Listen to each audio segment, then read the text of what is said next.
The 20 best miniseries ready to binge-watch this weekend. Before the golden age of TV, miniseries were mostly limited to the likes of Roots, Lonesome Dove, and Fatal Vision. With the advent of streaming, though, miniseries are having their own golden era. In 2024 alone, audiences have been treated to such delights as Netflix's Baby Reindeer and Griselda, Apple TV Plus's Lady in the Lake, and FX's Shōgun.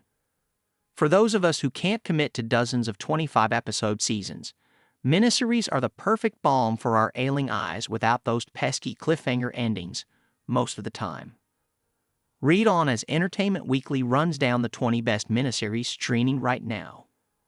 Ryan Murphy more or less does away with his signature campy trappings for this riveting fact-based anthology series profiling some of the most notorious crimes in American history. Each of the 3 seasons, concerning O.J. Simpson's trial, the murder of Gianni Versus, and the Clinton Lewinsky scandal, are accomplished pieces of television, but the first 2 installments are particularly well done. Coming from Murphy's stable, the miniseries are nothing if not soapy.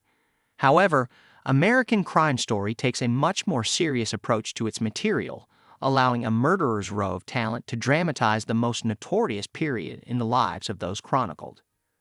Emmy Rossum gave an astonishing performance in this sweet-natured but pleasantly barbed look at the life of Los Angeles Mo, one celebrity, Angeline.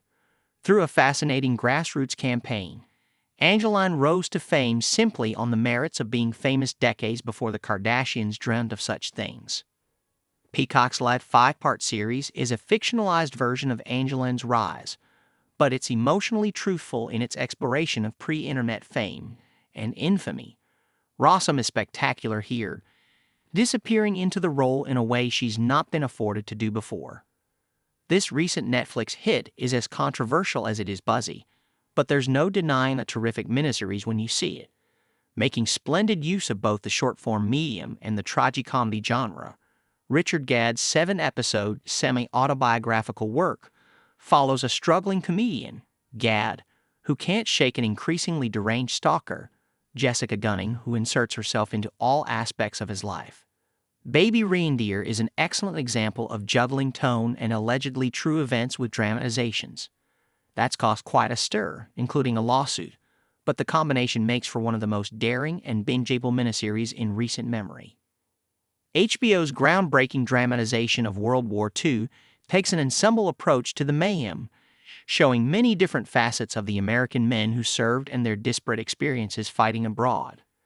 Created by Steven Spielberg and Tom Hanks, who are well-heeled in authentic World War II productions, Band of Brothers positions itself as overtly emotional and realistic. This is an incredibly harrowing, at times hard-to-watch miniseries, but it's one of the finest stories ever told about war.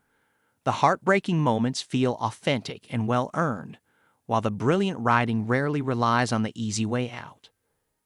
Hulu's distressing miniseries spotlights America's opioid epidemic, from the Purdue Pharma headquarters to a small middle American community ravaged by drug abuse. Michael Stuhlbarg stars as Richard Sackler, a modern-day villain if there ever was one, while Michael Keaton plays a well-intentioned GP who is suckered into prescribing OxyContin to a young coal miner, Caitlin Dever, with a back injury. Charting the crisis from the early 1990s to the present day, Dopesick lays out in tragic and unambiguous detail how pharmaceutical companies have been allowed to prey upon hapless victims for decades. The series, created by writer Danny Strong, is one of the most compelling and credible modern dramas. The first season of NBC's haunting true crime procedural, based on the Wondery podcast of the same name, stars Joshua Jackson as real-life spinal surgeon Christopher Duntsch. Duntsch was eventually found guilty and sentenced to life in prison after maiming 31 of his patients and killing 2. Dr. Dett's terrifically satisfying structure pivots around Duntsch's co-workers, Dr. Robert Henderson, Alec Baldwin, and Dr. Randall Kirby, Christian Slater, slowly putting the pieces together which implicate the twisted surgeon in a series of increasingly botched procedures. The miniseries is part medical drama, part mystery, part catch-me-if-you-can thriller, EUU critic Kristen Baldwin noted in her glowing review. This adaptation of David Nichols' 2009 novel gets the source material completely right. unlike the anemic 2011 film of the same name starring Anne Hathaway and Jen Sturgis. The Netflix miniseries sees Emma, Ambika Maud, and Dexter, Leah Woodall, meet at their university graduation and proceed to fall in and out of love throughout the next decade. One day takes the normal people recipe of sex and